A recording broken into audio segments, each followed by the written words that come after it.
Daikaiju Network, where we have a healthy obsession with kaiju. This is a special edition episode where we cover our thoughts on the initial G-1 trailer. I am your co-host, Kenton. With me is your other co-host, Jason. How's it going, peeps? So before we dive in, let's just go ahead. Jason, housekeeping. Yeah, the usual housekeeping here. If you're currently not subscribed to us right now, if you see a subscribe button down below or above wherever you're watching us, make sure to hit that subscribe button as well as smash the like button down below.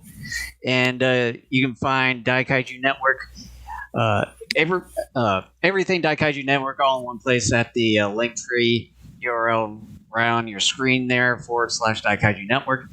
And besides YouTube, as far as video platforms that we're on Twitch, Rumble, Facebook Live, as well as Odyssey. And we're also available on the following audio platforms, such as Spotify, Apple Podcasts, Google Podcasts, iHeartRadio, as well as TuneIn.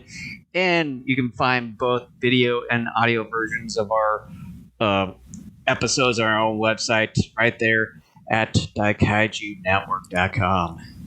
All right, so the G-1 trailer that dropped here relatively recently. Jason, did you like it? I definitely got really interested in it, and I did too. Thank you very much, everybody, for tuning in. We'll see you here in a little while. I think I've seen it around a few times or so, and every single time I've watched it, I get goosebumps just from watching this trailer, and from other people's reactions following the trailer and stuff. A lot of them has said that's probably one of the grittiest, darkest Godzilla films out there, and I would totally agree with them from what we've seen so far. Yeah. Many years ago, I frequented this one particular forum whose name shall not be used. And one of the things that I would talk about on occasion were, talking about future Godzilla projects. And one of the things I was always vouching for was a darker, grittier Godzilla film. And a bunch of people were saying, that would not really work all that well because it would turn off a lot of people. And I kept making the argument, I'm going, take a look at the first Godzilla movie. I mean, that's part of Godzilla. Like, his base origin is in horror, and you get somewhat repetitions of that grittiness every so often. You can argue that really Godzilla didn't become gritty again until about 1984. You could say maybe the violence and stuff was upped in something like Hedorah, but that wasn't necessarily, the gritty, I guess, in and of itself. Maybe it was disturbing, but really not until 84 did some of that grittiness come back. And then really again, not until maybe Shin Godzilla, which anyone who's a long time listener to this podcast knows I'm not a fan of. But I've only seen... Really? I am not. Now, let me tell you why. No, not again. No more 2-hour long reviews. But, I forgot my train. I've only seen the trailer once, though, the new G-1, and I really like it. And I kind of knew coming in a general idea of where this movie was going to be going. And, I really like it. But again, too, part of me is trying to hold back expectations a little bit, just because I loved the Shin Godzilla trailers too. And I walked out of that one really not liking it at all. But I think G-1 is going to be a little bit different. And I think a lot of that is because I would argue we might even see not just more of Godzilla, but more of the Godzilla chaos, just even in this initial trailer, than we did, I think, in most of the Shin Godzilla stuff. Most of the Shin Godzilla stuff, it was sort of 50-50, kind of between the humans and Godzilla stuff. And again, Shin had a bunch of other issues with it that you can go back, read my review on daikaijunetwork.com, and you And can also go back and listen to a podcast we did shortly after Shin Godzilla hit limited theatrical release back in 16. and I probably would say that unlike Shin Godzilla, as far from what we've seen in the trailer, I don't think we're not going to really get much of that whole political drama sort of thing that Shin It may Godzilla. play some part. It almost has to, though. Maybe just a little bit, but from what we've seen, we kind of get, I would say, potentially more kind of like more kind of like a civilian character side, kind of like what we get with the original. There, maybe with a little bit of someone who's kind of in the know of some politics here and there, sort of aspect, but not really diving deep into the whole political drama like Shin Godzilla did. Well, yeah, and Shin Godzilla was more of a commentary on Fukushima and the government's handling of that. This one, I would argue, kind of goes back once again to the Gojira roots, where the politics are about atomic energy, atomic weapons, that sort of thing. And Godzilla, I mean, when you watch the entire Godzilla saga, a vast majority of the films, if not all of them, have some type of message to them. It may not always be political, like King Kong versus Godzilla and Mothra versus Godzilla are kind of based on commercialism. But there's always some type of theme or message that's kind of either, overt or subvert, within the film. One of the things that I like about this film is that, and I remember saying something similar to this when Shin Godzilla was coming out, was that this is sort of a revamped Gojira. The difference, however, is that Shin Godzilla was sort of a revamped Gojira for the modern era.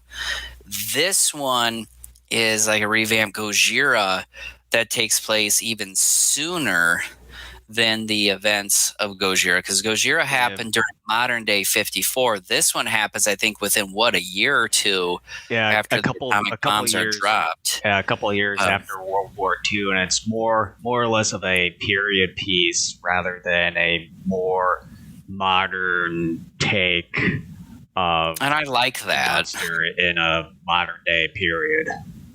Yeah, and I like that, and I'm glad I haven't seen anybody criticize that, because when you do something like that, kind of, you could almost say that in some ways this is a remake of Gojira to some respect. And I'm glad, though, first and foremost, it doesn't seem like that's what it is, but on some level it is. I would kind of say, I would say more or less almost a remake, with it happening like just a couple years after World War II ending, instead of just, I would say, 9 to 10 years after the war there. So just kind of pretty much what the whole message is about for this entire film, is why it's called -1, where,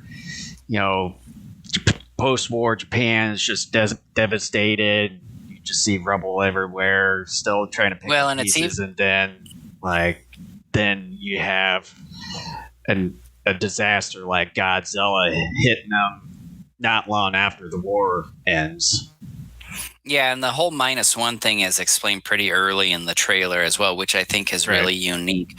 But I'm glad that so far I haven't seen any fans complain about this being sort of a remake of sorts, because kind of like with what they've done with a lot of things in recent years. I mean, there's so many remakes over the last 15 or so years. I mean, you can name them off, and a lot of the remakes don't seem to be, as accepted by a lot of people. Like, for example, like the Nightmare on Elm Street and Friday the 13th remakes. A lot of people adore those originals, and don't are kind of like, why are you doing this with this particular character and franchise? I haven't seen the new remake of Friday the 13th, but the remake of Nightmare on Elm Street I thought was pretty good.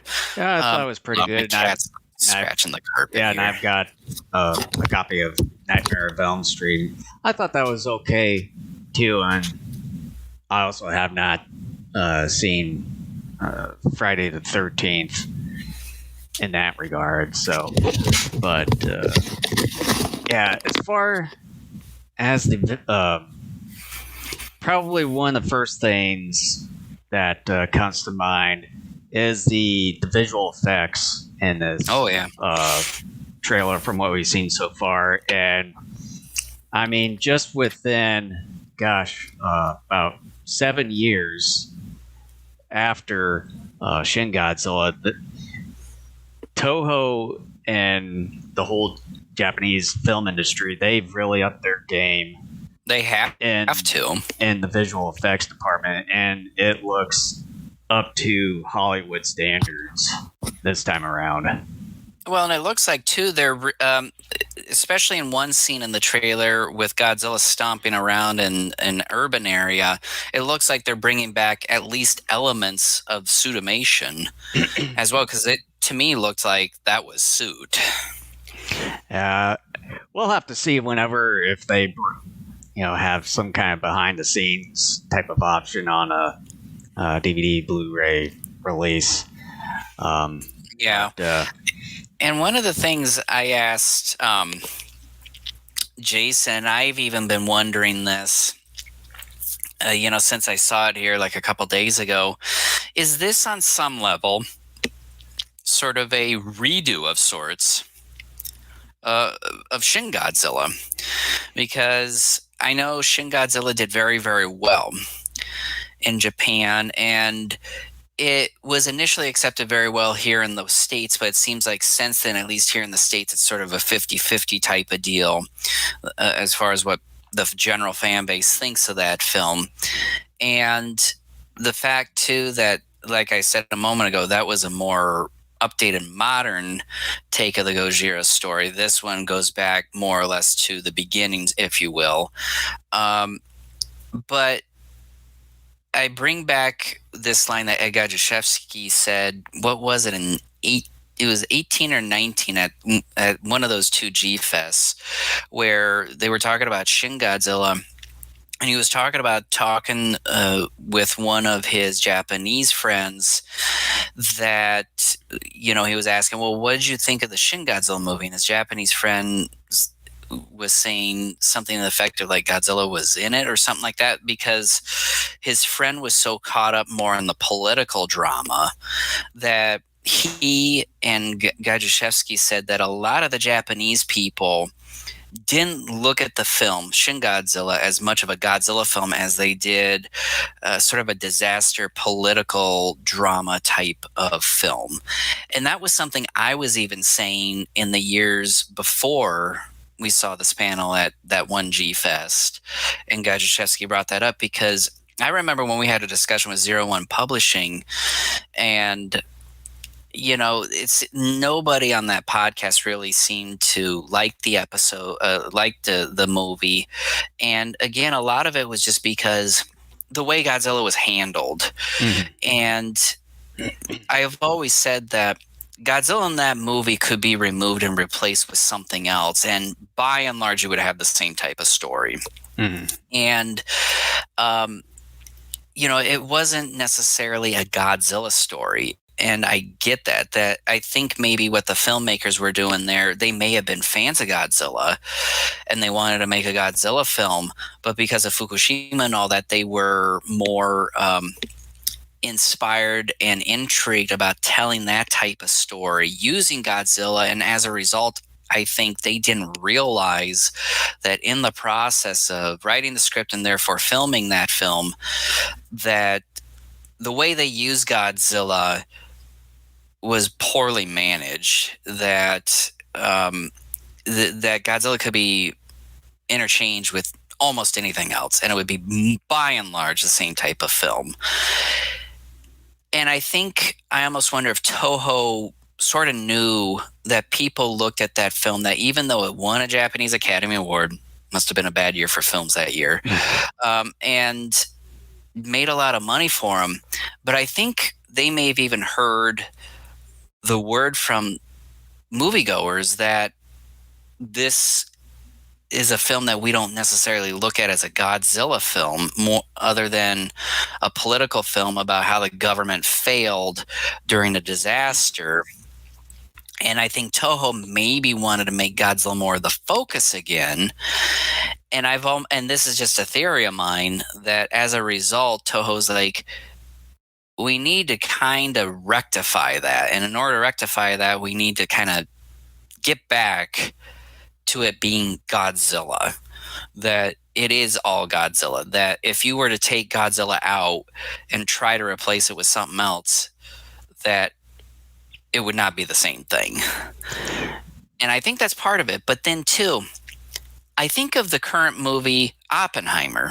I haven't seen it, but I kind of know the general story of it. And the fact too that we're approaching like, was it 80 years, since the end of World War II.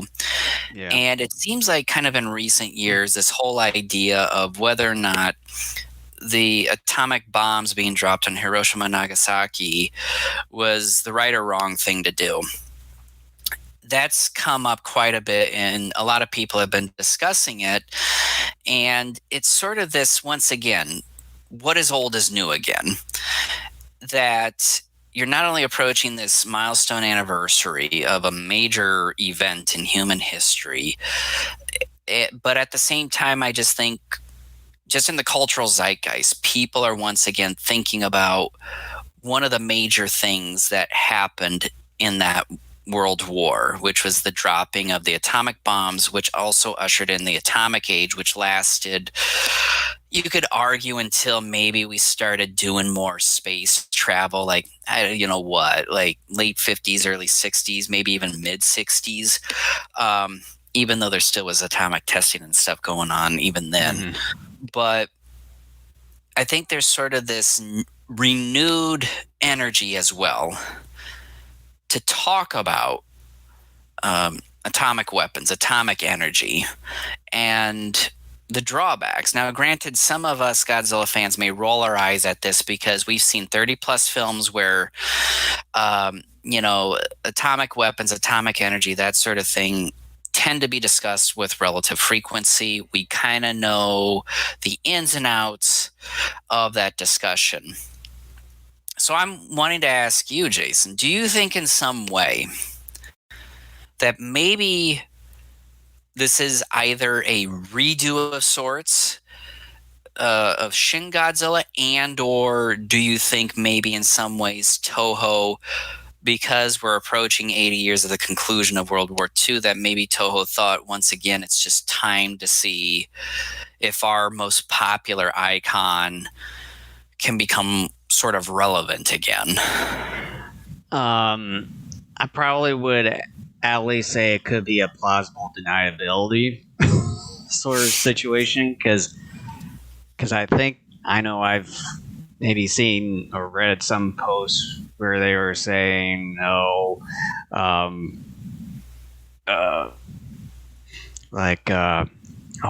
what's the thing that was it Higuchi sort of turned down the possibility of making a sequel to Shin Godzilla and all that. And then plus two, you got the 70th anniversary coming up next year, so they kind of want to do it now. They kind of start celebrating. I forgot about that 70th anniversary, with it being the 30th with Godzilla Minus One being the 30th film in the entry, like the official Japanese count. But I probably would have to say the only reason to actually know of the ins and outs is try to find someone in the higher ups of Toho Studios there that kind of knows the happenings and goings on in the entire Godzilla sector. There could probably be like maybe some kind of director of Godzilla films or producer of Godzilla film, and like in that sort of sector for Toho Studios, like a Godzilla room or something of the sort, like some kind of head honcho planning all that stuff. That's probably going to be the only way for us to find out the possible real reasons.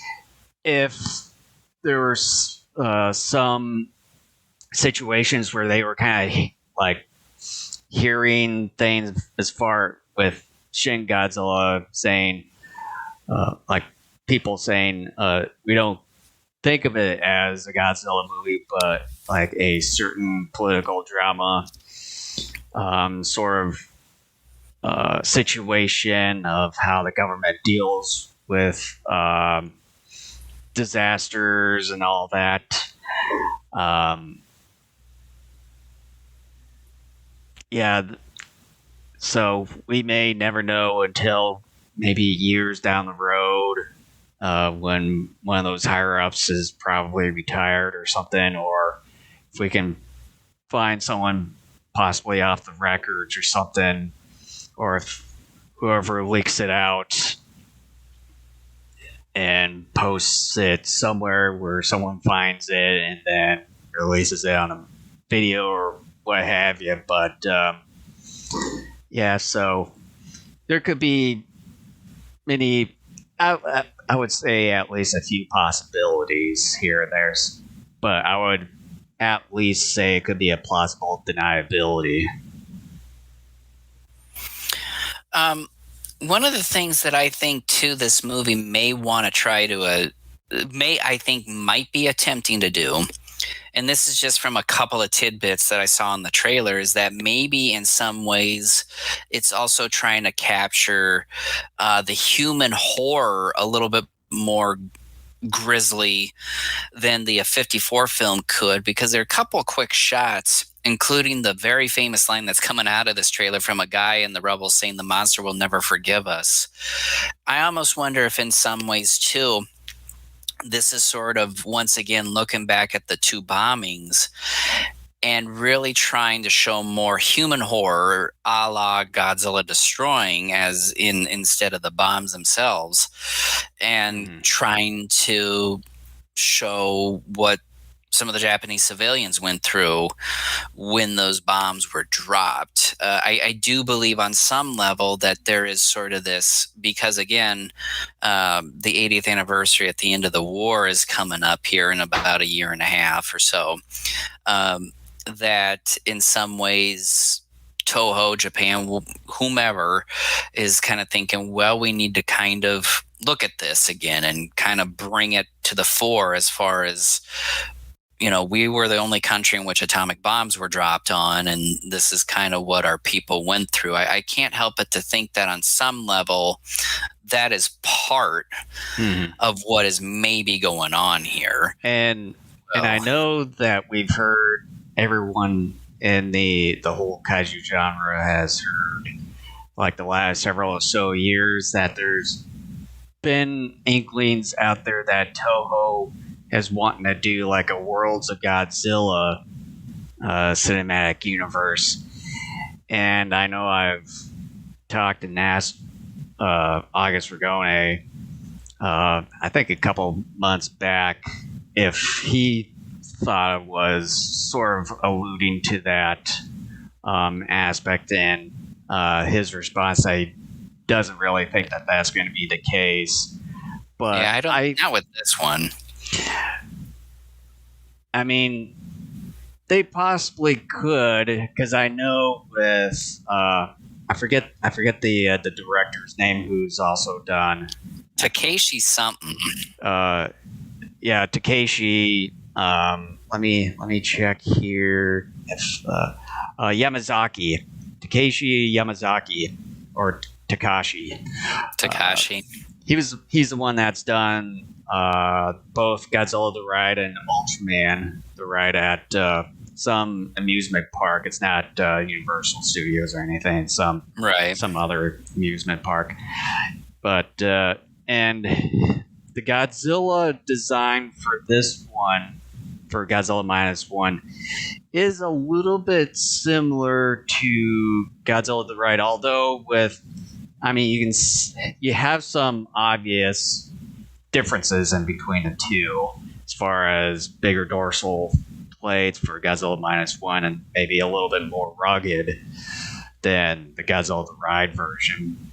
But there could be something going on to where it could maybe lead up to that sort of Godzilla the Ride version, because he's the one responsible for all that. So it could be like they're possibly Toho could want something tied together to where it could be eventually a Worlds of Godzilla sort of cinematic universe. I'm not totally ruling it out, but the way movies are done and how franchises are started now is a lot different than it was when the original Godzilla came out. And my reasoning for believing, I do agree with August. I don't think this particular one is going to lead into a Godzilla cinematic universe, a GCU, because again, this is by and large taking things back almost as close to the roots as you possibly can. And I think if you were to make a GCU with this as the starting point, we know darn well what's eventually coming at some point after this, where you start getting alien kaiju and you start getting, kind of what we saw eventually as the Showa era moved on. More outlandish, wackier types of films, which is fine. But I don't think moviegoers will accept that for this particular one, because again, I think moviegoers, despite the fact that I don't have a whole lot of faith in people, I think moviegoers have become more sophisticated and savvy than they were like 7 decades ago. And I think to start off with this one, something so serious that really once again is reminding people of the horrors of atomic weaponry, to then eventually get to a point where a handful of movies down the road, you get, let's just say, for example, a Destroy All Monsters type of film where it's a monster romp, where it's more about fun than anything else, I think is too whiplash inducing. I think it would dilute this particular film, because even directors today too are more protective of some of their films and are more willing to fight studios, but studios themselves are more willing to understand that moviegoers will not put up with certain things. That doesn't necessarily mean they won't try or won't do certain things. But I think when you're doing this one, which is closest to the remake of Gojira that we've ever seen so far in this character's history, I just would think if it would dilute everything that this movie is wanting people to remember and wanting people to take away, if this was the starting point of a new universe to where you eventually build to a Ghidorah, Gigan, and that sort of thing. I just think it would not be the same. I don't see this as the launching point for the new universe. I think more than anything else, because yeah, I totally forgotten next year is the 70th anniversary. I think more than anything else, this is something to usher in 70 years of Godzilla, but also to usher to just act as another reminder as we approach 80 years of the end of World War II, to once again just sort of remind the global community how that war officially ended, and it ended with 2 atomic bombs being dropped on Japan. And I think, I don't know if the Japanese people at large are feeling this way, but at least Toho and Takashi is feeling like the world needs a reminder again on what we went through, but also, once again, the horrors of atomic weaponry and perhaps even energy itself. I think those are the 2 main reasons why this particular film is being made and coming out when it is. But yeah, I just don't see this as a launching point for the new universe. I still think that's probably 2, 3, 4, 5 years down the road. So I think that's going to be interesting. I will say, like you had talked about the special effects a little bit earlier. This definitely, at least from the trailers, definitely looking sharp, looking spiffy.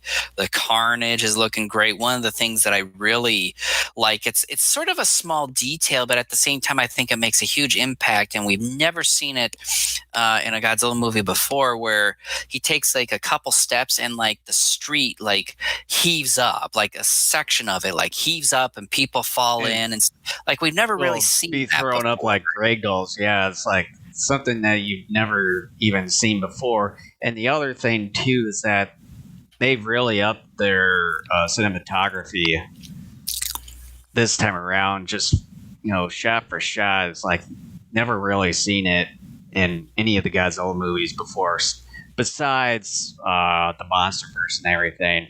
And speaking of Monsterverse, I know Yamazaki.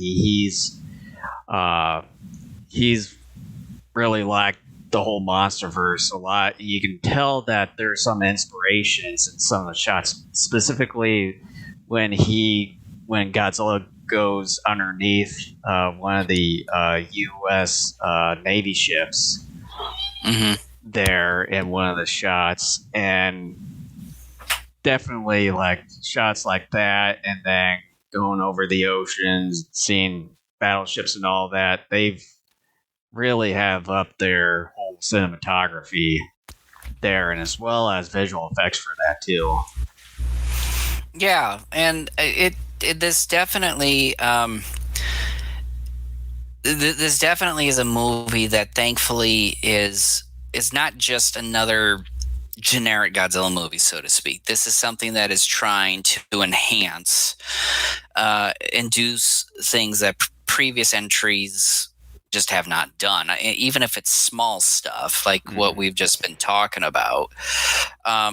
And the other thing I want to point out too is that from a lot of the others out there have mentioned about, is that bringing Godzilla down more kind of a smaller size, maybe close to his original size. I think 50 or so. You have to if you're doing high. Like 1948 Japan.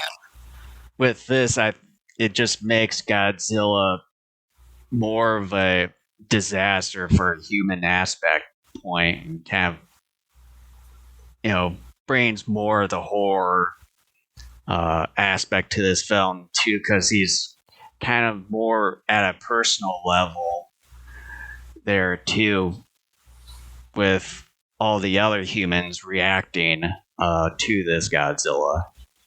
I'm curious too, because there's this one point in the trailer where this girl, I think she's on a train, and you see like the reflection of Godzilla coming in the window.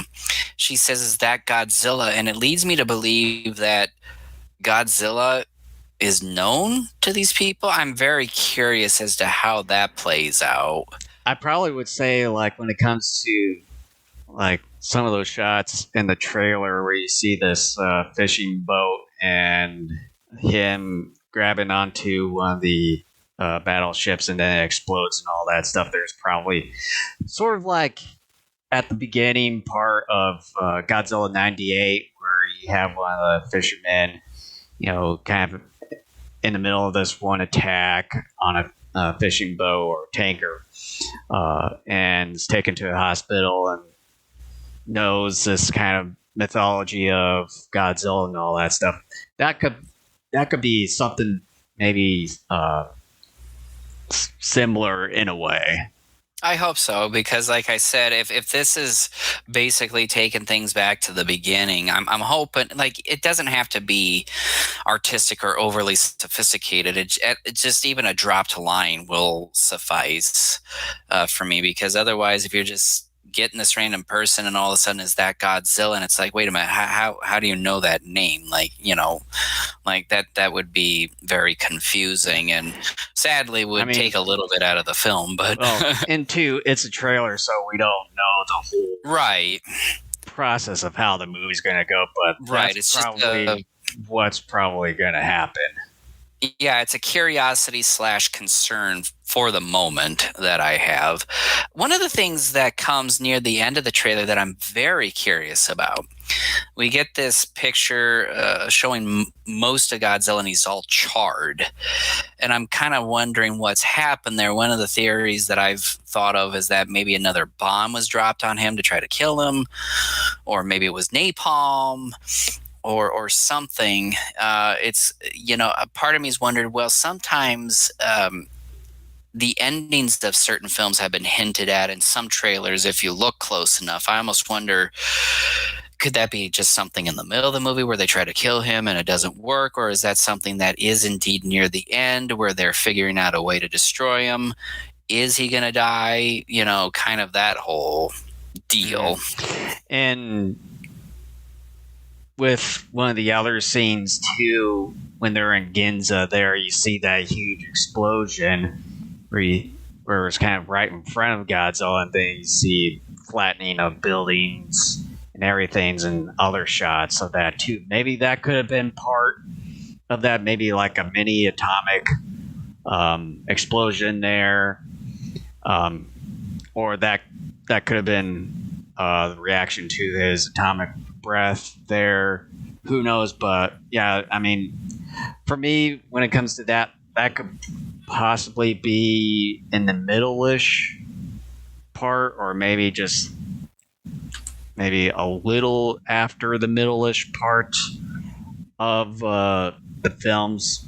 But yeah, with something where chars parts of his skin there, I'd say would lead me to believe that they did try to use some kind of atomic bomb on him, because I know from what we've seen in the teaser trailer about a month or so ago, where you see this flattened and cratered area of, I'm guessing, ruined, like Tokyo or something of that aspect. That could have been maybe the whole aftermath of a atomic bomb maybe dropped and try to kill off Godzilla, and then probably showing that before that whole crater part. Yeah, I remember seeing an atomic explosion in one shot. I didn't see a Godzilla in the one that I saw, which I thought maybe what that explosion could be was either in Hiroshima or Nagasaki, and they're just showing one of the bombs being detonated. Well, I know that he was grabbing onto a battleship, like kind of the whole, kind of the top part of this battleship, and then after that, I think it was part of that, and then you see this really wrecked ship where you see a hole in the middle. So that could have been part of that. Maybe that could have been part of that sequence too. Who knows? That's a huge explosion, though. That ship had to have been carrying something, though, in order for an explosion like that to have occurred. So, but yeah, I mean, unfortunately, there isn't a whole lot more to really say about this other than I'm going to be repeating something similar to what I said back in, I think it was 16. I'm really excited about this. I'm really digging the Godzilla design. I think the effects work so far is looking pretty good. But I don't think I'm going to be let down by this one. I really don't, because I guess in many ways, I was not familiar with Anno's work, and I'm not even familiar with this Takashi's work either going in. Yeah, the But only thing going when it from the comes, trailers, this definitely is not coming off as something even remotely similar to a Shin Godzilla, where it's just bad. I'm just gonna come out and just say, like, in a general sense, bad. I still think like the effects work in Shin Godzilla was pretty good, and all that. But by and large, that's about all I can say about that movie that I thought was good and what I liked about it. Um, I do think this time around, as far as a live action Toho Godzilla movie, this is one that I'm going to enjoy. I've enjoyed obviously SP. I've enjoyed the anime trilogy, but those obviously are animations. It's not live action. So Mhm. really, for the first time probably since Tokyo SOS, I'm going to enjoy a live action Toho Godzilla movie. The other thing I wanted to talk to you about is his howl. And I know when it comes to the Shin Godzilla, they recycle most of his howls They recycled a lot. in that movie. Not only the howls, Music. but like the sound effects of explosions and all that stuff. But with this, hearing the sound effects in this one, including his howl, they made things from scratch. But as far as his howl, it seems like they've actually sort of recreated because it doesn't sound like that recycled original To me, version, and it's off recycled though. more of a cleaner one. In a way, maybe more of an upgraded partial one of that. But what do you think of them using his original howl in this one again? That was something that I'm going to slightly ding it for, because to me it sounded like kind of it's to me it came off almost exactly the way that they did in Shin Godzilla, where it was a recycling. And like you said, maybe it is an upgrade, but if it is, it almost seems to me like maybe what they did is they took the original audio and just cleaned it up. Maybe. Um, I wish these modern filmmakers would leave that stuff alone, and try. It's fine if they want to replicate it, but don't just actually take something that was used before and use it again. To me, that's lazy, but it's also excessively pandering. Um, I wish that they would do something different. Now, again, I need to see the trailer again, and I would have to see the actual film. But from what I remember, that was something I was like, oh no, please don't do this again. Because one of the things I ding Shin Godzilla heavily for is that it was the exact audio from 54 for his roar. During one of the big transformation scenes, it was the exact piece of soundtrack audio that was used, for one of the moments when Godzilla shows up in Tokyo Bay back in 54. Really, like, I think all but a couple, I have the score to Shin Godzilla, and all but I think a couple of tracks, every piece of music is recycled from a previous film, either from an Evangelion one that not Honda, but Anno was a part of, or from a previous Godzilla / Toho effects film.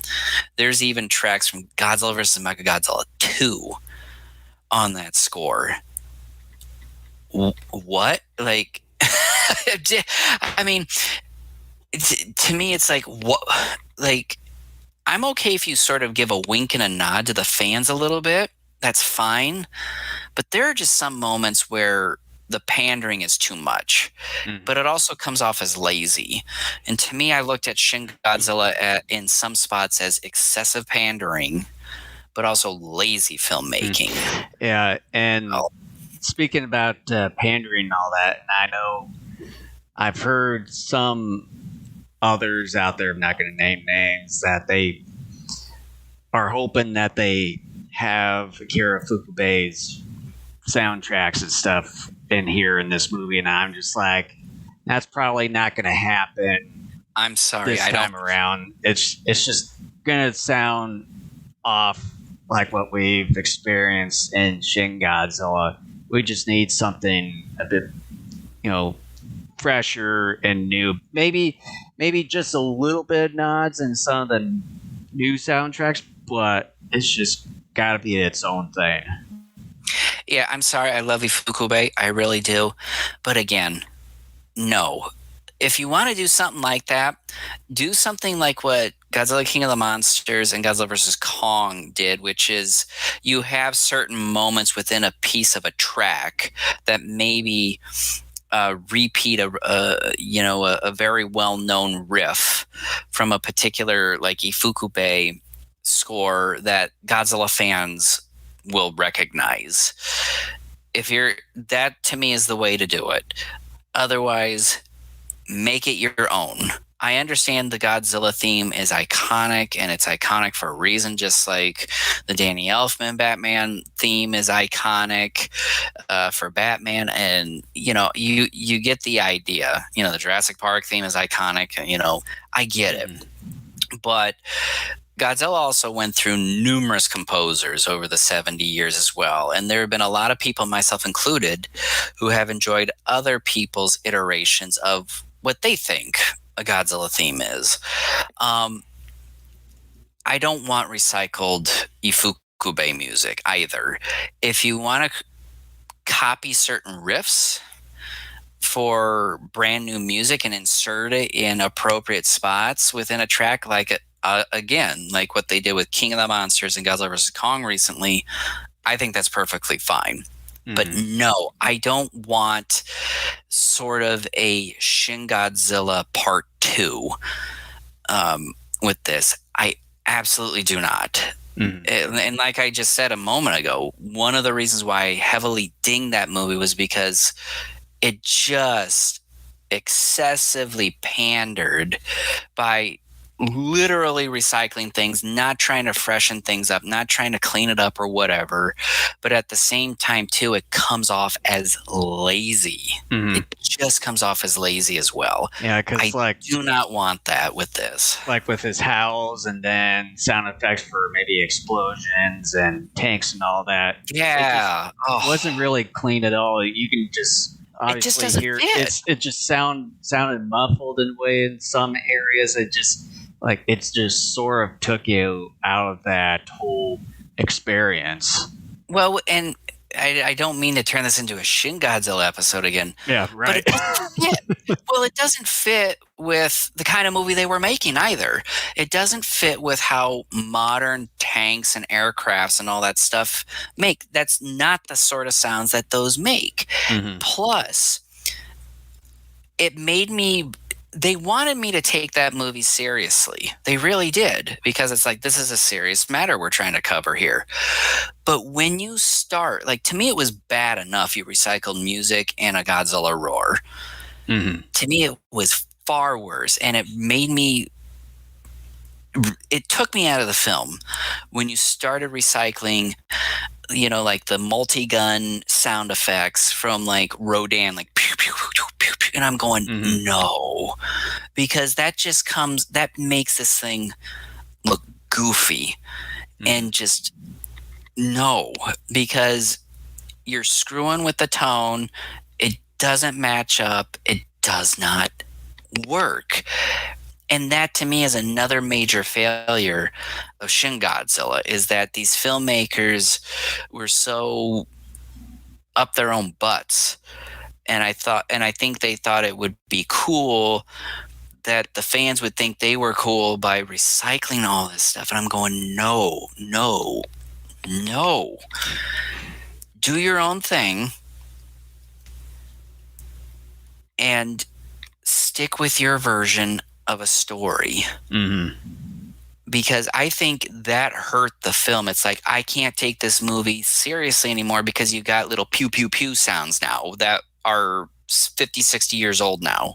Yeah. Like, it worked back then because they were trying to mimic what they thought those vehicles made at that time. They weren't trying to be cute, but these guys were trying to be cute, and I'm going.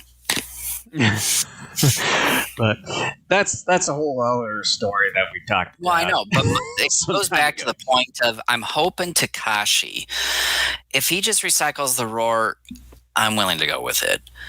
But if he begins to do something like what Anno and Higuchi did with Shin Godzilla, I'm going to start turning on this movie pretty quick.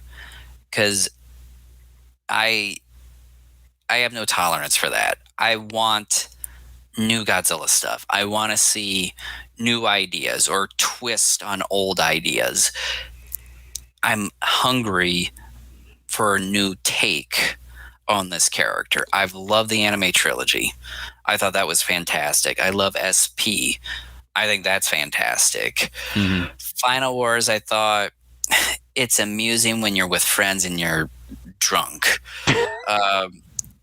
Tokyo SOS was sort of the last one I liked, but even in the years since, I'm kind of soured a little bit on that film a bit. But that more or less was sort of the last live action Japanese Godzilla film that more or less I liked. Mm-hmm. And I think here with G-1, I think Toho, in terms of a live action Godzilla movie, has me back. And so I'm looking forward to it. As do all of us. So, should we just lives up to the trailer hype? Yeah. So, should we just close this out? Yeah. So, let us know what you think in comments and all that stuff about the trailer. Are you hyped for the movie? Are you not?